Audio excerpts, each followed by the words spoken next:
Absolutely, absolutely, see, and that's the thing about the ribs. None of the ribs were ever malicious or harmful. It was fun, good-natured ribbing. It made you laugh. It was almost like, I want to say, actually, it was almost like a badge of honor to be ribbed by Owen.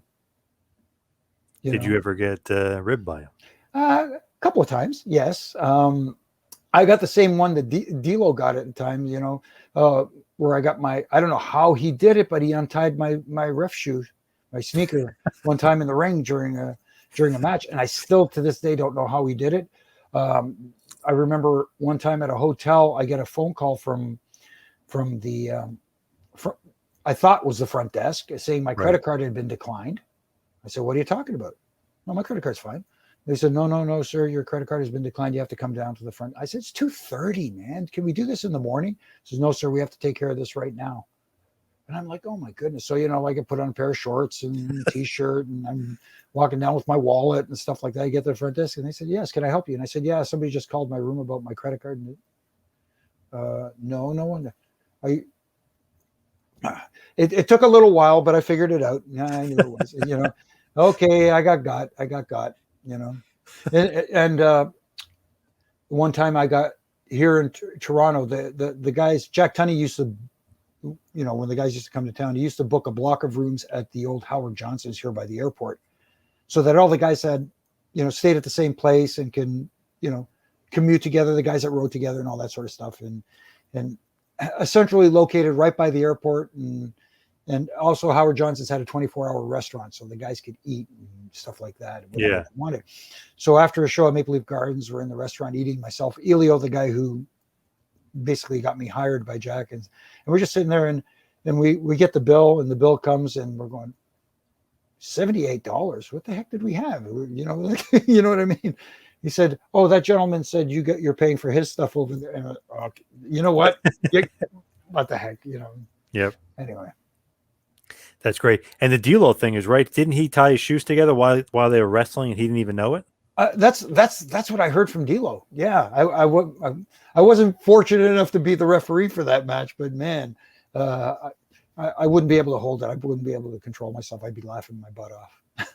If I remember correctly, I think D'Lo's like, "Oh, I'm pretty nervous now," or something. He's like, "All right, yeah, I'll calm you down," or something. So then Yeah, he started messing with him, and he had no idea. He's like, "Look at your shoes." So yeah, then he goes, "Are you calm now? Are you ready?" Or whatever. He's like, "Yeah, yeah, all right." Like it's like kind of loosen him up a bit. yeah, exactly.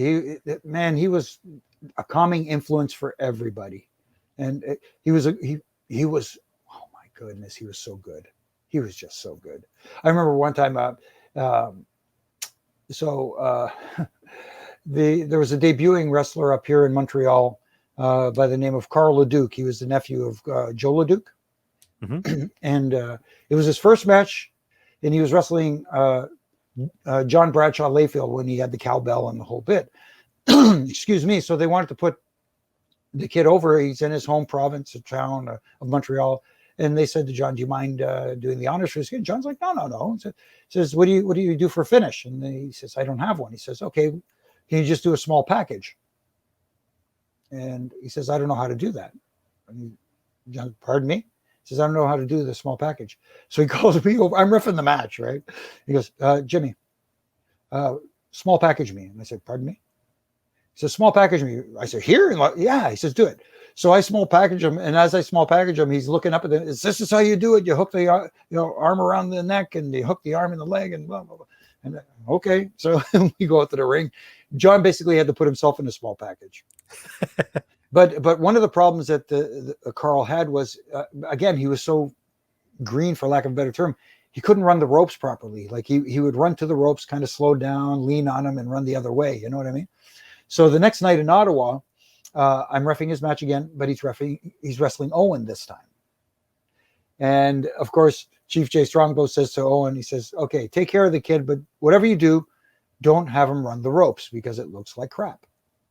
So they lock up, they go into a headlock. And of course, Owen goes, "Shoot me off crisscross." So they go into this crisscross, and this poor guy's trying to do his thing with the rope, and Owen's just going the slowly jogging his way across the ring and having fun. And oh my goodness, it was just like that the whole match. Again, it was me just trying not to laugh throughout the entire match, Right, yeah, that's got to be rough. I've heard of him like having purposely like the worst match ever on a house show just to pop the boys in the back, or like put somebody in a headlock for like 5 minutes Oh just my to make goodness. a joke and mess around with like Dustin Rhodes or something. Like, Yeah, I've told this story before, but I'm going to tell you as well. One of my favorite moments ever was a tag match with Jeff Jarrett and Owen Hart versus Edge and Christian, and this was in Germany on our European tour. And Owen had found a foreign object to use that when I got distracted, he would use it behind my back and, draw in the other baby face while he's using, getting heat. And, he'd pass it over to Jeff. And when I went and checked Owen, I'd go back to the baby face and go, hey, he has nothing. And then, he passed it to Jeff. And of course it's been passed back. Now I go check Jeff and there's nothing. And then he's doing other little stuff like he's splashing Edge off the bottom rope and covering his ankles, going count. You know what I mean? So I'm going 1, 2, and Edge is barely kicking out. And so they're having fun. And we get to the spot where I finally catch him with the object, and he's got it tucked under his arm like this. So I'm telling him to raise his arm. Raise your arm. I said, no, raise your arm. No, you've got until 5. If you don't raise your arm, I'm going to disqualify you. So I start counting. I get to 4. He lifts his arm, and this red napkin comes floating out. And I'm looking at it float down to the ground, and I'm like, they knew what it was. And, Jeff's acting like, oh my goodness, he got caught, and the baby face, see, I told you he had something. And I'm looking, I didn't know what to do. So I just reached out and I picked it up. I said, were you using this? And I'm trying to give him crap like he's using an actual foreign object. Yeah. I said, yeah, I should disqualify you, but and then I go to throw the thing out of the ring, and of course it's a napkin, so it's not going anywhere. It's floating around. But anyways, so we were having a little fun with that. And then they went into the comeback, and they went into a 4-way, and then they got Owen and Jeff in the corners down low, and Edge and Christian got up on the second ropes, and they're looking up at the crowd, ready to do the 10 punches. But as they're looking out at the crowd going, hey, I got these guys, both of them reach down in their trunks and they put these red nose, red ball noses on there. Yeah. So as they're looking up and down, Edge and Christian look down and they go, oh my goodness. So they start punching, and as they're punching, the red balls fall off. Right. Yep. So I pick them up and I put them in my pockets. I still have them to this day. Oh, wow. Those two little red rubber. Yep. I still have them to this day. Look at Owen. Even when he's got to have a match, he's even joking around and making. Oh my goodness, having fun. Well, house shows, he made it fun for everybody. Thank you for watching the Hannibal TV. Please help me out and like this video. Then click the subscribe and get notifications buttons so you don't miss any of my latest shoot interviews, match videos, or news updates. Follow us on Facebook at The Hannibal TV for more live streams and videos. And while you're at it, follow us on Instagram and Twitter at The Hannibal TV.